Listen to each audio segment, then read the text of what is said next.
What I'm going to be talking about today is a technique that we have used with some of our clients, which allows them to have almost like a single sign-on from, say, one of their in-house systems, and allow that sign-on to be used to actually log automatically into our LMS system.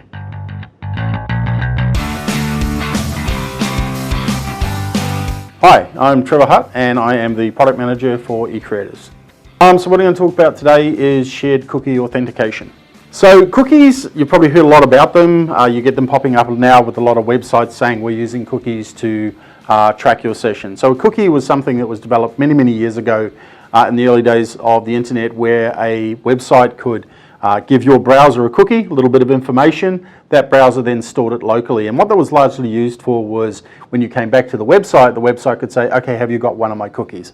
If you do, great, I know you've been here before. So they were initially used as tracking, and what they really are is just a way that a web application can leave a small amount of information that gets stored on your system, in your browser, to do things like know that you've been there before, or keep maybe some settings that you might have selected on their platform. Keep those inside the cookie so they don't have to remember them the next time you come back. Well, shared cookie authentication is a way of allowing two systems to basically share a login, where a user can log into one system, transition to a second system, and their identity and their login status goes across with them. Yeah, so that's kind of one of the problems, is when they come up with cookies, it's like, okay, I'm now handing some information to your browser, and a server can come along and ask your browser, hey, do you have a cookie?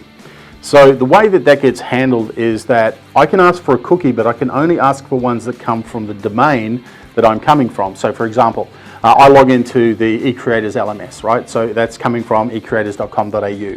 I'll get a cookie. Only a server coming from ecreators.com.au or a subdomain of that can actually ask for those cookies. The browsers will refuse any request to get a cookie from a domain that you're not from, and that's how it gets secured. The browser takes care of it by saying, no, you can't turn up here and just ask for anybody's cookie, because that'll be a great way of finding out, well, where do people go, whose websites are they visiting, and what information have they got. So that's a huge security problem, but that is basically enforced by your browser to make sure you have to come from this domain, and these are the only cookies that you're going to see are from the domain you're coming from. Shared domains. Yeah, so the idea of a shared domain, like I said, if you're coming from a domain or a subdomain, so give you an example. Say I'm coming from something like members.ecreators.com.au. So I've got a website that's for, say, a membership system. I log into that, right? Once I've logged in, that system can then hand me a cookie, and that cookie can say, yep, this is Trevor, and Trevor is logged in.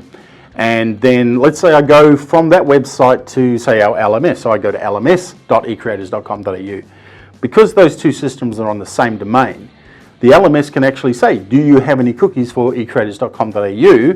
And the browser will go, sure, here's the cookie that I got when you hit the members site. So that's how you're able to share the cookie between both sites. So this is where we come into the authentication piece.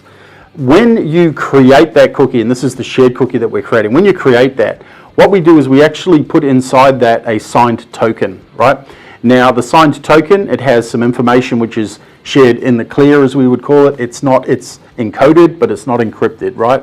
So that information is just general stuff, like you might share, say, the user ID of my member number, right? It doesn't really matter if anybody gets my member number. It's a number that can't identify me. So you send across the member number. You also create a signature inside that cookie. And that signature is created with a secret that both systems have. So once that signature goes across, the system receiving it can say, okay, given this information, can I generate this same signature using my secret? If it can, great, it's come from a valid source. If you've tampered with either the data or the signature, they won't match. So the system receiving the cookie can say, hang on a minute, I can't validate this signature, somebody's forged it or somebody's messed with the data, I'm going to refuse this request.